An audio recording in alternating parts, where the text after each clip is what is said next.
Hello everyone, welcome back to Simra classes 5 minute series. तो जैसे कि हमें पता है कि मोटिवेशन कवर कर रहे हैं हम लोग, और मोटिवेशन की आज लास्ट वीडियो है हमारी, क्योंकि हमारी लास्ट थ्योरी क्या है, थ्योरी जेड बाय विलियम आउची। तो आउची जी ने ये थ्योरी दी थी और देते वक्त ये सजेस्ट करा था कि ये जो ऑर्गेनाइजेशन होता है ना, it's a complex large system जो कि बना है ह्यूमन से।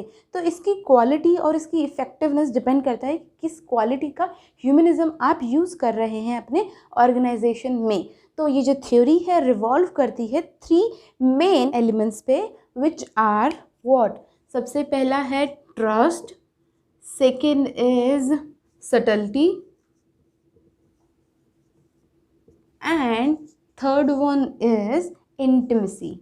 अब यही तीनों क्यों, चलिए देखते हैं, इसको समझ लेते हैं।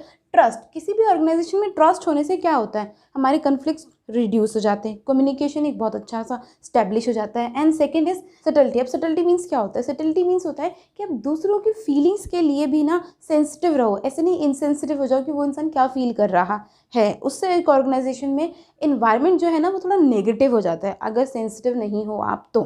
Third one is intimacy.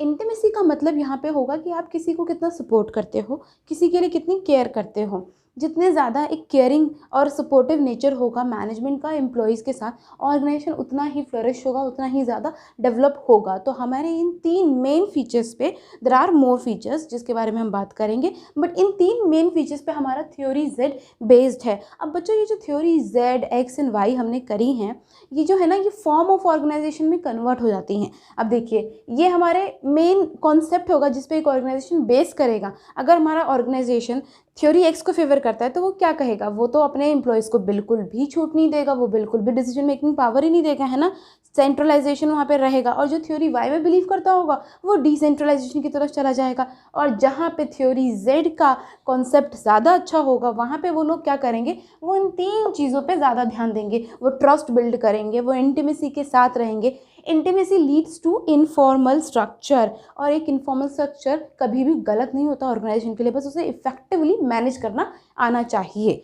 तो हम इन 3 चीज़ों पे ध्यान देकर थ्योरी जेड की तरफ जा सकते हैं। तो चलिए और जो फीचर्स हैं उनके बारे में भी 1 बाय 1 डिस्कस कर लेते हैं। सो बच्चों, जो हमारा 4th फीचर है वो है एम्प्लॉयज़ इन्वॉल्वमेंट। ये तो हमें पता चल ही गया है कि अगर थ्योरी जेड इम्प्रोवाइज्ड वर्जन होगा थ्योरी एक्स एंड वाई का, तो इसमें एम्प्लॉयज़ का इन्वॉल्वमेंट तो होगा ही, और एम्प्लॉयज़ इन्वॉल्वमेंट के विदाउट ट्रस्ट तो आप स्टेब्लिश कर ही नहीं सकते। This trust can be written as mutual trust, ठीक है, क्योंकि म्यूचुअली होना चाहिए, सिर्फ आप ही ट्रस्ट करो वो ना ट्रस्ट करे, दैट इज़ नॉट ट्रस्ट।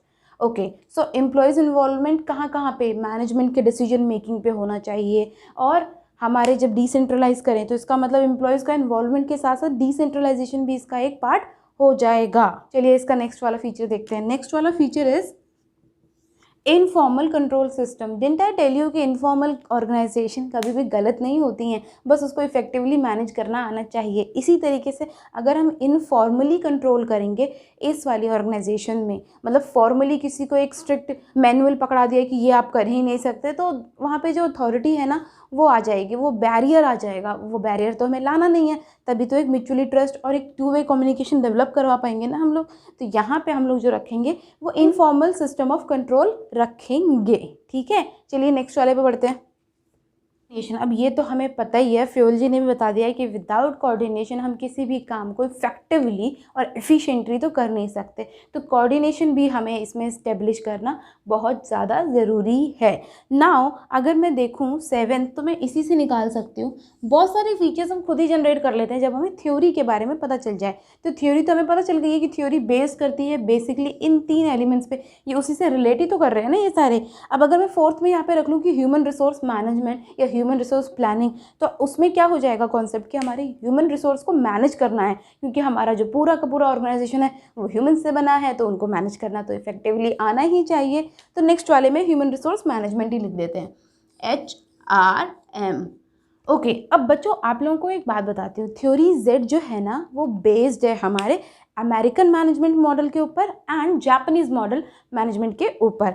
क्योंकि आउची जी ने क्या करा था, इन दोनों को मैच करा था एंड देन उसके बाद इंटीग्रेटेड मॉडल इसका निकाला था। अब आप लोगों को दिक्कत जो आएगी ना, वो अमेरिकन मॉडल ऑफ मैनेजमेंट क्या है and Japanese model of management क्या है। तो अमेरिकन मॉडल ऑफ मैनेजमेंट क्या था, वहाँ पे अमेरिका का जो मॉडल था वो ये था कि एम्प्लॉयज़ को फ्री रखो, ठीक है, free in decision making, free in management, there should be risk taking, आप रिस्क लो तभी तो आपको रिवॉर्ड्स भी उतने ही हाई मिलेंगे, and there should be quick decision making. ठीक है, ये था हमारा अमेरिकन का model of management. Now comes Japanese model. Japanese model ने ना सिक्योरिटी प्रोवाइड करने की बहुत बड़ी बात करी है कि जितनी अच्छी सिक्योरिटी एक इंडिविजुअल को प्रोवाइड होगी, यानी हमारे एम्प्लॉयज़ को प्रोवाइड होगी, वो उतनी ही ज़्यादा लॉयल्टी के साथ काम करेगा कि मुझे तो यहाँ रहना है, मुझे इसकी ग्रोथ के साथ बढ़ना है, ऑर्गेनाइजेशन की ग्रोथ के साथ। तो जापानीज मॉडल क्या कहता था कि एक काम करते हैं, जितनी ज़्यादा एम्प्लॉयज़ को सिक्योरिटी प्रोवाइड करेंगे उतना ज़्यादा वो मोटिवेटेड होता रहेगा। Now comes group decision making. वो लोग इंडिविजुअल डिसीजन मेकिंग पे नहीं जाते थे, ग्रुप डिसीजन मेकिंग पे बात करते थे। And then holistic development of employees का डेवलपमेंट होना ही चाहिए, सिर्फ ऑर्गेनाइजेशन का डेवलप नहीं, इंडिविजुअल का भी डेवलप करवाओ, उसको भी एक नए नए स्किल्स सिखाओ ताकि वो हमारे ही बिजनेस में तो काम आएगा ना एंड में कहीं ना कहीं, तो उसका भी होलिस्टिक डेवलपमेंट करते रहो। अब ये जो जापानीज़ मॉडल है ना, वो अमेरिका में भी बहुत अच्छे से चला क्योंकि उसने कौन से बेस को अपनाया, उसने थ्योरी जेड को अपनाया। और हमारे इंडिया में भी जो है ना, थ्योरी जेड पे एक ऑर्गेनाइजेशन बेस्ड है जो जापान की ओरिएंटेशन से ही है। अब आप लोगों को पता है कि मारुति इंडियन कंपनी है और सुजुकी जापानीज़ कंपनी है। मारुति सुजुकी का कोलैबोरेशन हुआ इंडिया में जो कि बेस्ड है हमारे थ्योरी जेड के ऊपर। मारुति सुजुकी में ना एक ऑर्गेनाइजेशन का जो स्ट्रक्चर है ना, वो ऐसा है कि सबकी सेम कैंटीन है, सबका ड्रेस कोड सेम है। इसका मतलब सब खाएंगे साथ, सब सेम कपड़े पहनेंगे, कोई डिफरेंस नहीं आना चाहिए कि आपका स्टेटस ये है, आपकी पोस्ट ये है। कम्युनिकेशन बैरियर नहीं हो सकता क्योंकि हम वहाँ पे एक स्टेटस बैरियर को एलिमिनेट करने के लिए आए हैं, जो कि हमें यहाँ पे करना है। म्यूचुअल ट्रस्ट रखना है, सटलिटी रखनी है और इंटीमेसी रखनी है। तो इसी कॉन्सेप्ट के ऊपर बेस्ड है हमारा Maruti Suzuki in India. Okay, so with this we are ending our theories of motivation. This was our last theory of motivation. In the next video we'll be starting with our leadership theories. So see you in the next video. Till then, do like, share and subscribe to Simra Classes. Thank you.